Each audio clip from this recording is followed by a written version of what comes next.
원희룡 도지사님께서 이 문제에 대해서 이 환영 의사를 밝힌 그 점은 제가 10분 이해하면서도 당 대표로서 이 제주 해군기지 문제에 대해서 꼭 한 말씀 드려야 되겠습니다.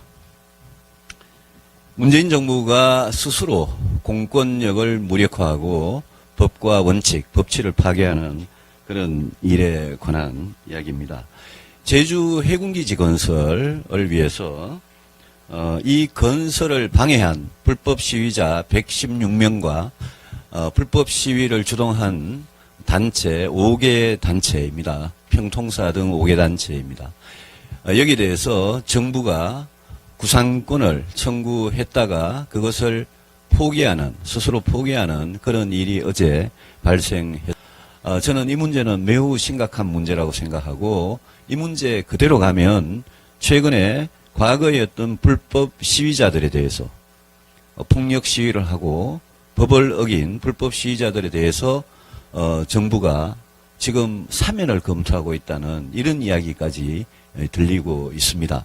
저는 이번에 제주 해군기지 건설에 대해서 구상권을 포기한 이 일이 앞으로 불법 시위자들에 대한 사면으로 이어질지 않을까 걱정을 하고 있습니다.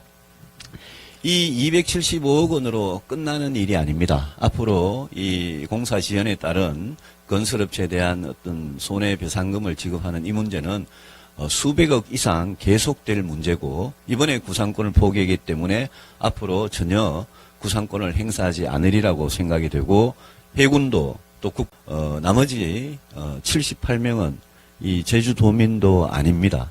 또 여기 불법 시위단체 5개 단체 중에는 평화통일 평통사라고 평화와 통일을 여는 사람들의 약칭입니다만은 늘 이 불법 시위에 가담하는 이런 단체들이 있습니다.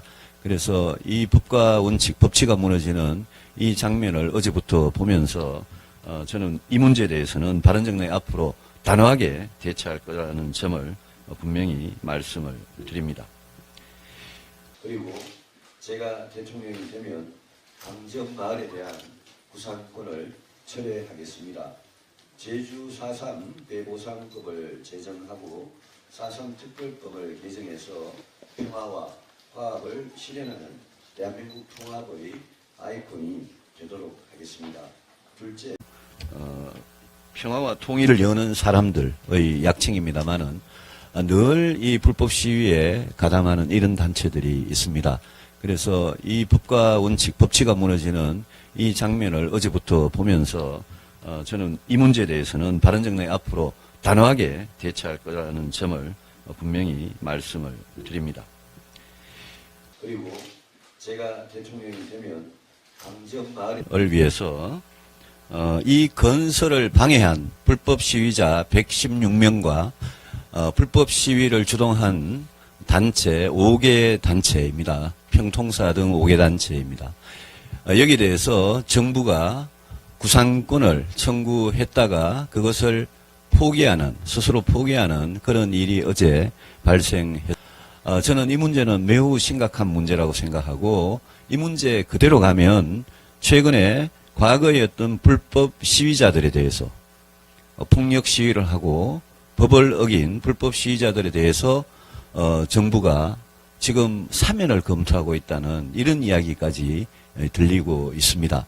저는 이번에 제주 해군기지 건설에 대해서 구상권을 포기한 이 일이 앞으로 불법 시위자들에 대한 사면으로 이어질지 않을까 걱정을 하고 있습니다.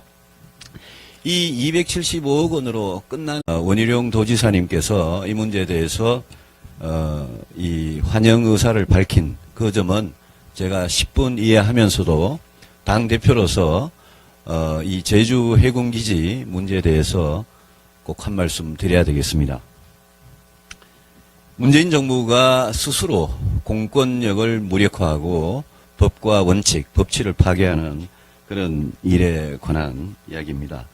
제주 해군기지 건설은 일이 아닙니다. 앞으로 이 공사 지연에 따른 건설업체에 대한 어떤 손해배상금을 지급하는 이 문제는 수백억 이상 계속될 문제고 이번에 구상권을 포기하기 때문에 앞으로 전혀 구상권을 행사하지 않으리라고 생각이 되고 해군도 또 나머지 78명은 이 제주도민도 아닙니다.